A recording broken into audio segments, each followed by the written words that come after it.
Bonjour à tous. Aujourd'hui, on va vous expliquer l'un des vulnérabilités des applications web. On va débuter avec la faille include. La faille include, c'est certainement la faille PHP la plus connue. Il vient de la fonction include PHP qui permet d'inclure et exécuter le fichier spécifié en argument. C'est-à-dire, si je clique sur page 1, vous voyez que je suis toujours sur index.php, mais je passe en URL une variable page qui contient la page que je ferai inclure.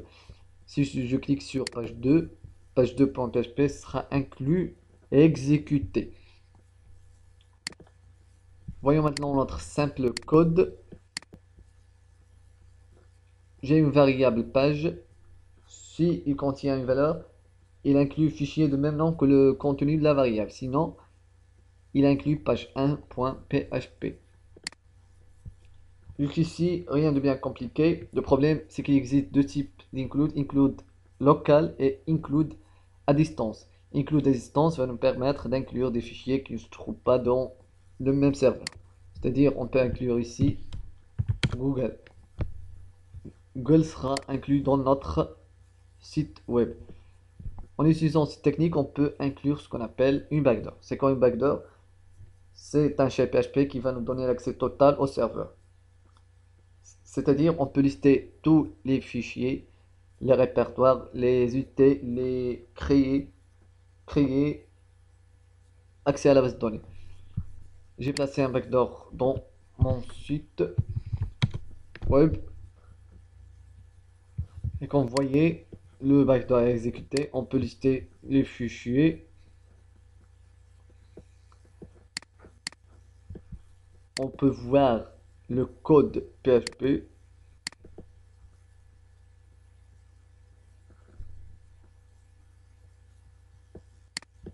on peut voir les identifiants de la base de données. Alors, autrement dit, avec cette technique, j'ai tous les accès sur votre site. Alors, qu'est-ce qu'on peut faire pour protéger notre site? En essayant dans notre code, on peut exiger l'extension .php.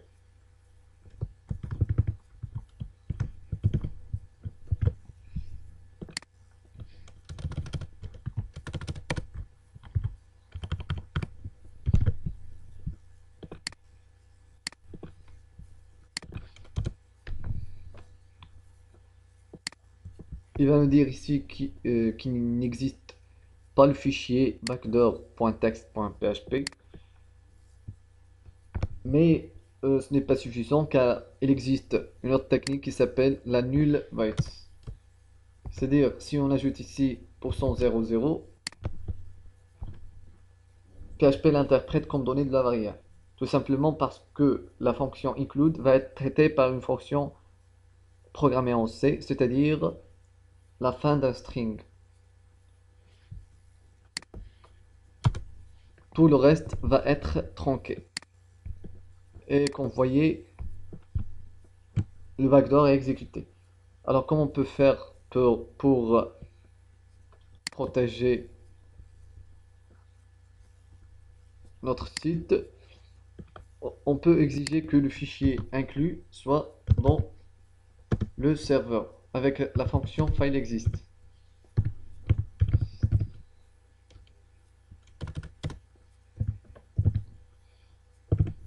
Il va tester si la variable page existe dans le site.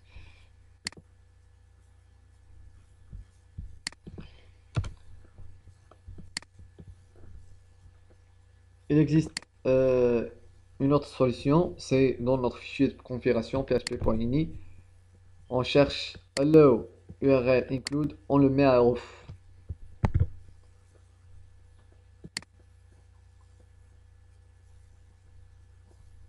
On rajoute ici quelques protections pour l'include local, c'est-à-dire on va remplacer et empêcher les caractères dangereux comme le remonte d'un répertoire et la null byte et le point. Et on va le remplacer par admin.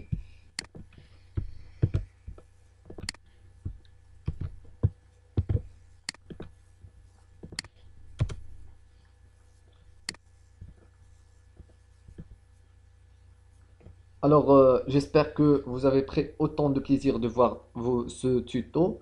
Merci, à la prochaine.